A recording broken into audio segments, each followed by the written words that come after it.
Fallen Dragonite here again, and we are going back to the 12 reviews for Christmas, and we're going to do a Figma this time. This is, of course, the Dark Magician Girl from Yu-Gi-Oh! From the Figma series. And I have to say, nicely sculpted. It actually looks quite like the character. Now then, you're probably wondering what this is. If you don't know what this is basically a little cardboard stand made from the back of the packaging. Not very many Figmas do this anymore, but a lot of the earlier ones did. Basically just has the name of the character, Dark Magician Girl, Yu-Gi-Oh! Action figure series, and I have to get this up close. Yeah, Max Factory, that's the manufacturer. I think some of them even had the number of what unit this was. Yeah, you just punch it out and fold it up, and it's just there to say what the figure is for display purposes. You don't really need this, but since this is a review, I do have to cover this. So, with that out of the way, Dark Magician Girl was definitely one of my favorite Yu-Gi-Oh! Designs, and I am kind of ashamed to admit, back in college, I kind of bought a lot of packs just to get the Dark Magician Girl card. I think I eventually got like 30 packs over the course of several months before I actually got the Dark Magician Girl card. And it's part of the reason I do not go back to doing trading card games willingly these days. So, yeah. First off, her hat can actually be removed. It's just a little peg and a little slot in the back, which I like a heck of a lot better than a certain other hat-wearing Figma figure in my series, although it does leave that big open chunk and there's nothing to fill it. And of course her staff, which we just pop open like this. Just a little clear plastic rod goes into that like so. And unfortunately, another Figma figure that also uses a staff kind of broke on me because it had the same gimmick but a very much thinner connection. I do like how thick this is because it's not going to break as easy. It's clear plastic, but it fits in quite nice and snug. The paint goes right up to the tip, so you can't really see the clear plastic underneath. And it slides in quite nicely. Of course, those aren't her only accessories, because she does have a few other ones. First off, of course, she has all of her alternate hands on the Figma holder. Not really sure what this piece is called, but all Figma figures have their extra hands posted on here, and they're nice and snugly fit in there. She also has her alternate faces, a side-looking one and a winking, smiling one. And then there are some very interesting accessories she has. First off, if I can get this situated, because I haven't built this in a while. Come on, in you go. She has this little floating book that she can be posed with. I haven't really used this in a while, so please forgive me if it's not secured properly. Especially considering it's clear plastic, I don't want to force this too much, but yeah, you can have her posed with this little floating book she actually read in the anime. I know this is a card. I don't remember which card this is. It's just permanently in this open position. I know that there was a Chibi figure. And no, it was not Neroid. It was another brand, I believe, that had an opening and closing plastic book for her to use. So yeah, that's a nice little accessory. It's nicely painted, looks really nice. Not really any molded details to make it look like there's pages though. But I still really like that they included this accessory, and I'm going to be putting this off to the side. There is, of course, an alternate joint for the base itself, so if you need that, and a spare joint for her wrist, which I really do like that they include spare joints on these things, because yeah, those little tiny joints can get lost pretty darn fast. And I'm going to put these joints in the bag so I don't lose them. There is also two other accessories, and it's these alternate thighs. And I'll get into that more after I talk about her posability. So I'm going to pull her off the base. As you can see, she has nice articulation in the neck,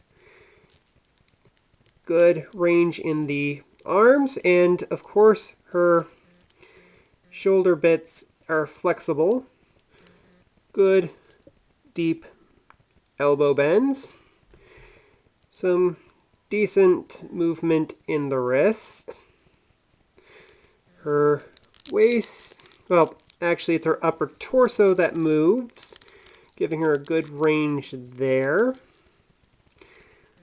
has some nice hip articulation. This is soft and flexible, but it doesn't hinder her too much. Knees only go about that far, and some nice...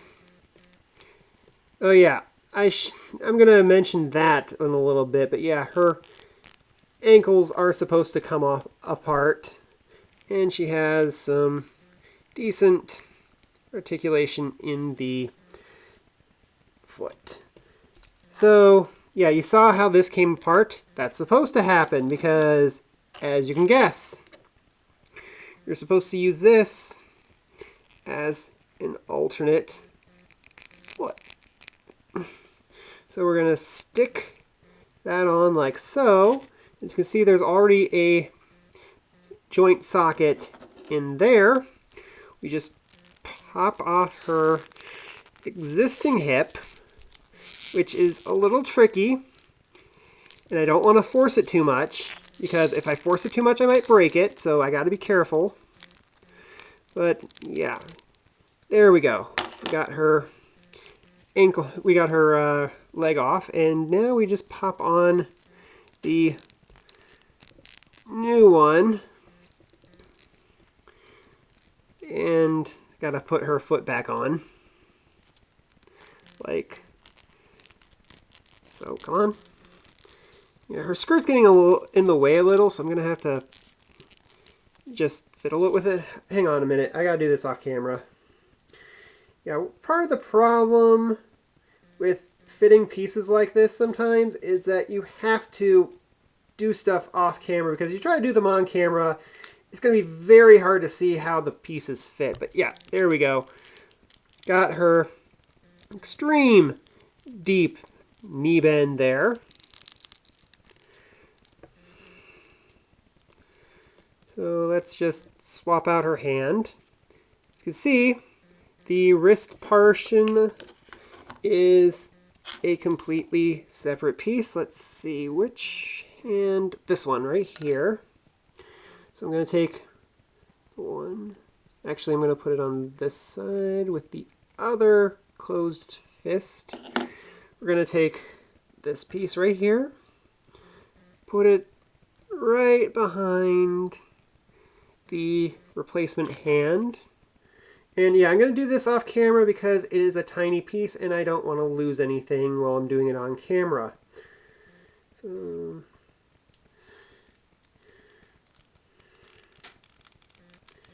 okay, so I'm going to just pose it like that.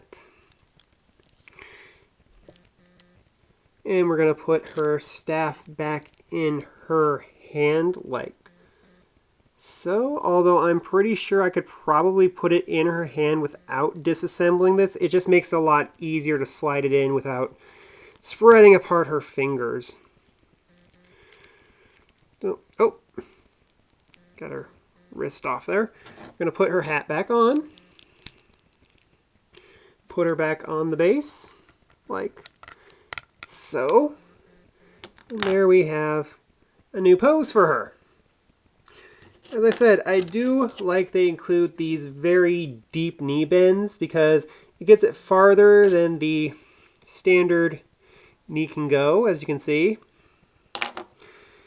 You can get her into some nice sitting positions with it, and you can get her into some nice flying positions. And it's a nice little addition to just flesh out the poses a bit more than your standard Figma.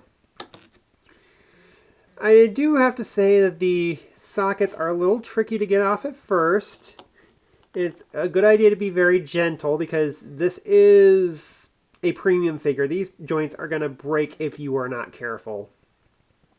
I don't like how there's a big chunk in her head, but it's a necessary evil to make sure that her hat fits properly and is a lot better than a certain other sorceress figure I have.